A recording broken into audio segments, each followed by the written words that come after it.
Hi, this is Nigel, and I'm going to show you today the correct procedure to enter a home when you're going in to do maintenance work. So the first thing you do when you arrive at the property is you get out the home information sheet.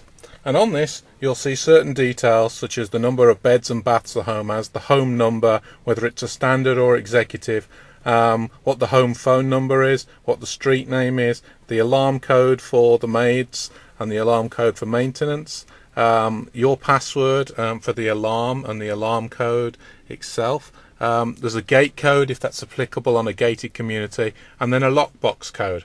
So you need to be armed with this information when you go to the property, because you do not want to be setting off the alarm when you enter. So here's the correct procedure that we're now going to adopt. First thing that you want to do is when you pull up, you don't want to obstruct the driveway if at all possible. So here you can see that I've actually left the driveway open so that cars can come in just in case anybody comes back. The other thing to do is to put the van visible so that people can see you're actually at the property. Now the first thing you'll notice is there are no cars on the drive, so this means there's a good chance that the guests are not at the property. If they are at the property, then all you've got to do is go to the door, show your ID, and then they should let you in to be able to do whatever's necessary. But if there's no guests, then the procedure is this. You go up to the front door, and now here there's two front door bells, so make sure you ring both of them. Okay, so I've rung those, and then I wait for about 10 to 15 seconds before I actually ring the doorbell again. Now it's on the second ring of the doorbell. If I don't get a reply within 5 or 10 seconds, then I'm going to let myself into the property.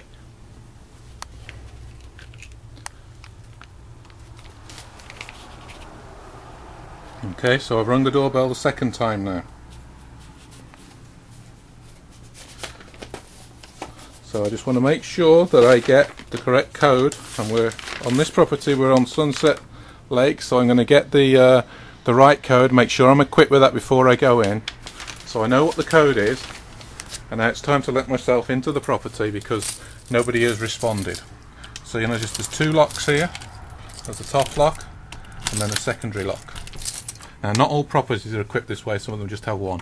Now as I enter the property, I'm going to shout out hello just to make sure that there is nobody in. Hello!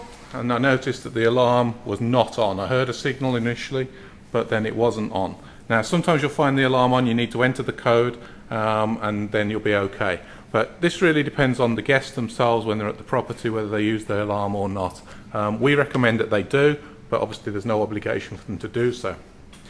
So now we have to find the fault with the property, and it says upstairs toilet faulty, so that's where we're going to head first of all. Now what we do, if the guest is not in the property, we leave a courtesy note to explain to the guest that we've been in the property and what we've actually done.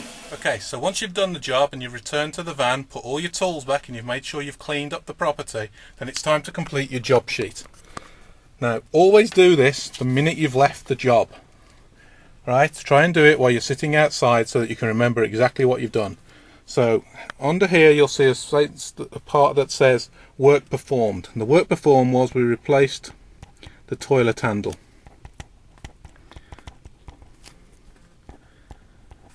Okay, now the parts that we used was just one toilet handle, so we put that on there. Parts 1 times toilet handle. Okay, and then we put down here where work started. This was 11:05 AM and today's date is the 12th of October. So I always write the date this way, 12/09, because with the American and the English system it's very easy to reverse or get dates out of order. So if you get in the habit of writing the month in 3 digits or 3 letters, then that's an easier way of doing it. Then the work was completed, and this one was a more difficult job because there was a ledge in the way of the toilet. Then the work completed was at 11:30 AM, so it took us 25 minutes to replace that toilet handle. Now normally it wouldn't take that long to replace a toilet handle, but this one did because there was actually a ledge in the way. So that work was finished at 11:30 on the 12th of October. The total parts we can fill in if we've had to go out and get parts. Otherwise, if they've come out of our stock because we've previously bought the parts, then we can put that in. The total labour therefore would be 25 minutes.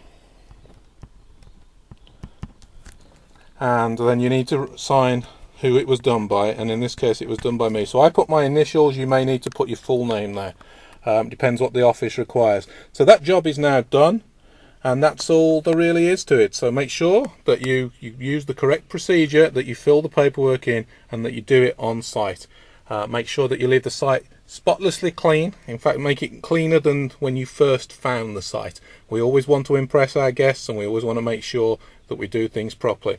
And remember, just before you go, have you filled out the courtesy note and left it in the property so that the guest knows that you've been and what you've actually done. So that's all there is to it. You do all those things, you keep us happy.